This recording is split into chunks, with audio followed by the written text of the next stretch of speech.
please wave and use your wave function if you want to ask a question.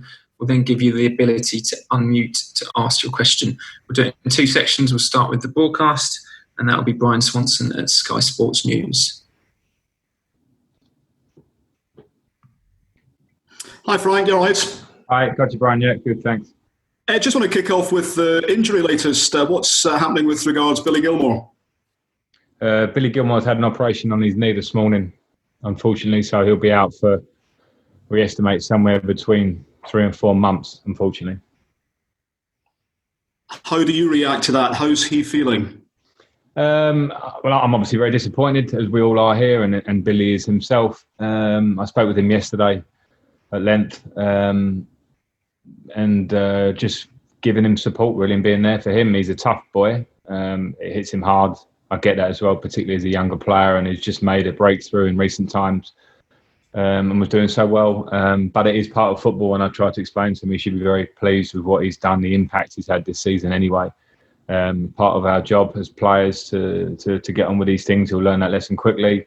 His attitude will get him back as quick as he possibly can, and that's the story. From what you know of his character, how will he recover from this? Well, his character, for me, is fantastic, particularly with his age, the personality that he's shown getting in and around the first team squad and pushing himself into the team. I'm very sure that he'll show the same character and getting over the injury. He'll do everything right. He'll put in the work in the rehab. He'll mentally tackle it. I know he's got a close-knit family around him that'll be there for him, and we're his family too. We'll be there for him. And the small bonuses, hopefully it will cover a period which is off-season and maybe sort of pre-season. So hopefully he's not missing as many games as he might have done. Given your recent form, given Manchester United's recent form, do you still feel the momentum is with Chelsea to finish third this season? No, I don't. It's easy to bring up momentum, and I probably have done at times because I get asked it a lot. I don't fully believe in it. I believe in the next game that comes. So even though we've had some good results of late, generally, you're only as good as your next game. That's the important one in front of us. So we are sort of in charge of our own destiny on that side of things, and I'm not reverting back to previous results. We're looking ahead to Sheffield United onwards. Just 2 more from me, Frank. Reports this lunchtime say Tammy Abraham has triggered a clause in his contract. Still got 3 more years remaining. What more can you add to that? I don't want to get into the clauses in contracts. One that would be a long, could open me up to many a question, that one. But I said it before the last game when I was asked, he's not at a critical stage in his contract. He needs to focus on his plan. We need to focus on trying to finish the season as well as we can. And there'll be plenty of time to sit down after that.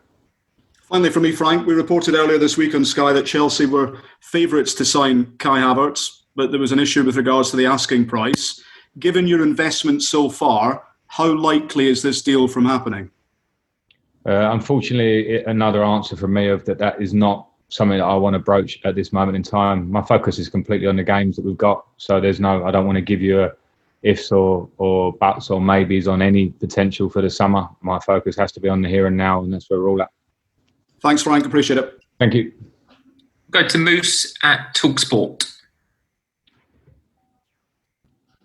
Hi, Frank. How are you? Hi, Moose. Good, thanks.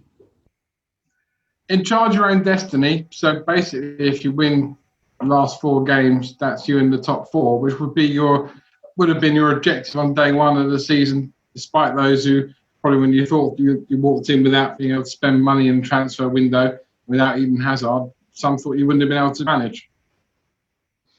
Yeah, I mean, that's all, I suppose, old news. That was the situation, and I get that. In brutal honesty, I didn't even know exactly where my expectations would be because of the change in situation. It's not something that's been common here in recent years. There's been able to be movement. The club has moved forward, and a player like Eden leaving generally would have been replaced in some way. So we've had to find ways around that. Now the destiny is in our hands, and it's up to us. You know, I'm pretty happy where we are. I think we could have done even better at times. But I can't even jump the gun now because we've seen in the last few weeks even how the table can look very different very quickly. So we mustn't jump ahead of ourselves. It's where we end that will be the important thing. I guess, but for Jurgen Klopp winning the title, you and Chris Wilder would both have been in the conversation for Manager of the Year. When I spoke to Chris on Thursday, or yesterday even, He said that being one of the greatest ever players at Chelsea, taking the job and tackling it the way you have, has shown quite a lot of bottle. Would you agree with that? I mean, you've really had to believe in yourself, haven't you, to achieve what you have even so far? Yeah, I probably have, and I appreciate those words from Chris. I don't want to sort of mirror them and say the same myself, but it was a big challenge for me. I've always tried to believe in myself in football, and I think if you're going to manage in the Premier League, you have to believe in your message, because otherwise, who will believe in you? The players, the fans, the club, they won't. So I've been pretty strong on that, and I'm relatively happy so far. Again, I still think we could have done more. And just to come back whilst talking about Chris Wilder, I have to go back with a similar kind of words towards him, because I've seen his story from League One through the Championship, going up against his teams a few times now, and what he's done this year. And he's certainly in the conversation for whatever happens in the final few games. His story as a manager is incredible, and I've got huge respect for him. Thanks, mate. Okay, we go to John Southall, BBC 5 Live. Hello, Frank. Hi. What's the other injury news? Kante, Kovacic, are they close, and will they be in contention? Kante's not fit, and Kovacic is back in the squad, so he is fit. Fikayo tomorrow is bordering on fit, but not quite ready for this squad. Presuming that Jorginho will come into the side the weekend, do you think he'll have a bit of a point to prove? Yeah, we'll see in terms of selection. I don't want to start talking about the team yet, but I don't think there's a point to prove. I think I spoke about him before the last game. There is no point to prove for Jorginho. He proves it in training and when he plays for me, and simply these things are selection. So I hope there isn't a point to prove as such. I just want to see the usual Jorginho. And are you confident that he will be a Chelsea player next season? Again, I keep getting asked about next season. It's irrelevant to me what happens next season. These final few games will define how we sit and look at this season and look forward to next. Paul Belveston, PLP. Hi, Frank. I wonder if you've seen any change in Tammy this week after he ended his little wait for a goal last time out.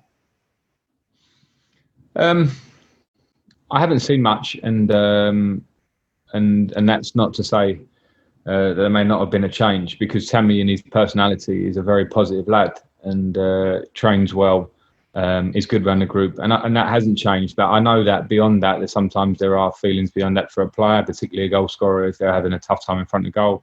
We had a conversation before the Palace game, so I was particularly delighted to see him break that against them. And I hope there's an uplift mentally for him. I hope his confidence has taken a nice boost, and we'll see.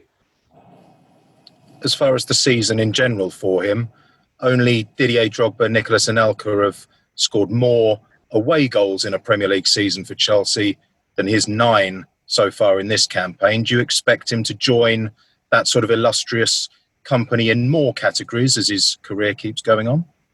Well, I hope so. And this being his Premier League breakthrough season, really, and at a club like Chelsea, the burden of the number 9 shirt and being one of the main strikers was new to him this year. He's taken it on board really well. He would have learned a lot from the really good patch, and then sometimes a difficult patch. And then the rest of the story is up to him. It's how hard he works and how he takes himself forward now. And that's a good position for him to be in. Okay, last two. We'll start with Nick and then Jerry to finish. Hi, Frank. Just on Jorginho, and putting aside, next season and all that, like you said, how pleased have you been with how, because obviously he came on and did well at the weekend, didn't he? How pleased were you with that and just his general attitude? I saw him saying he's not worried about any of the wider issues either. He's just focusing on what's going on now. How pleased are you that he's able to be that professional and just bide his time and take his chance when it comes? I'm very pleased, and it's what I expect of players, and I want at the club, because there's no way you go through a season without moments possibly out of the team, without moments that are slightly difficult individually or whatever, and you have to have a toughness to you as a squad individually and collectively. And Jorginho, hence why I made the move to make him vice-captain when I came in, because I saw that in his personality.